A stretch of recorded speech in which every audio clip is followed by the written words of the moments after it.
La journée a débuté par une série de discours synthétisant à la fois les avancées et les combats à mener. Zakia Dlatondi, présidente de l'Union des professionnels des médias du Bénin, a rappelé l'importance cruciale de la liberté de la presse, qui est un chantier en construction.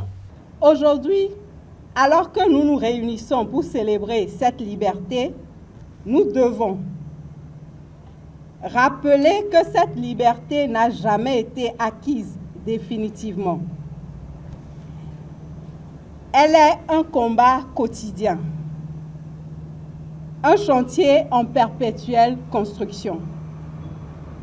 Au Bénin, des avancées notables ont été enregistrées au fil des années, notamment en matière d'ouverture de l'espace médiatique et de la diversité d'expression.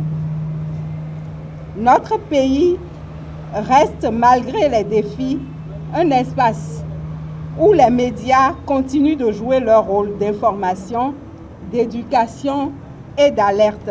Le président du Conseil national du patronat de la presse et de l'audiovisuel du Bénin, quant à lui, a prodigué des conseils sur la bonne utilisation de l'intelligence artificielle dans le contenu médiatique, insistant sur l'éthique et la responsabilité. Nous devons donc faire attention à ce que nous écrivons et diffusons en utilisant l'intelligence artificielle. L'intelligence artificielle est tout de même une opportunité parce qu'elle est une aide à la production de l'information et une assistante à la réflexion. Elle permet de mieux cerner les angles de traitement de l'information et faire le choix judicieux en ce qui concerne les sujets que nous traitons dans nos rédactions. Le président de l'ARAC, Edouard Loko, est revenu sur l'importance d'assainir et de réguler le secteur médiatique. Il a par ailleurs réitéré son engagement à célébrer cette journée chaque année et a confié que l'aide de l'État sera nécessaire pour le renforcement du secteur. La justice n'est pas dans la nature. Nous ne sommes pas des justiciers, nous sommes des régulateurs. Nous allons réguler. Ce n'est pas facile, ça ne sera pas facile. Mais sans cette régulation, sans cet assainissement, rien ne bougera. L'aide de l'État à la presse privée, je n'ai pas l'habitude de parler en l'air, je dis l'aide, nous l'aurons. J'ai été confronté, je suis toujours confronté à un dilemme. Vous savez, c'est dans la même cagnotte que des télévisions, des radios, des journaux, actuellement, ont des contrats.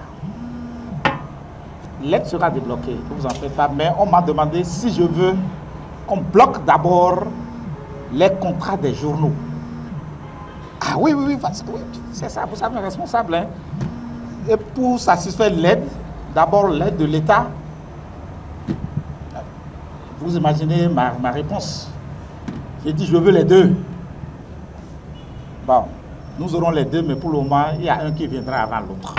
Cette journée a été l'occasion de mettre en avant des questions cruciales et à renforcer la détermination collective des participants à promouvoir la liberté de la presse. Les professionnels des médias ont été invités à consulter le site internet de l'ARAC au cours de la soirée. Certains services sont désormais accessibles en ligne pour faciliter la tâche, y compris la demande de délivrance de la carte de presse.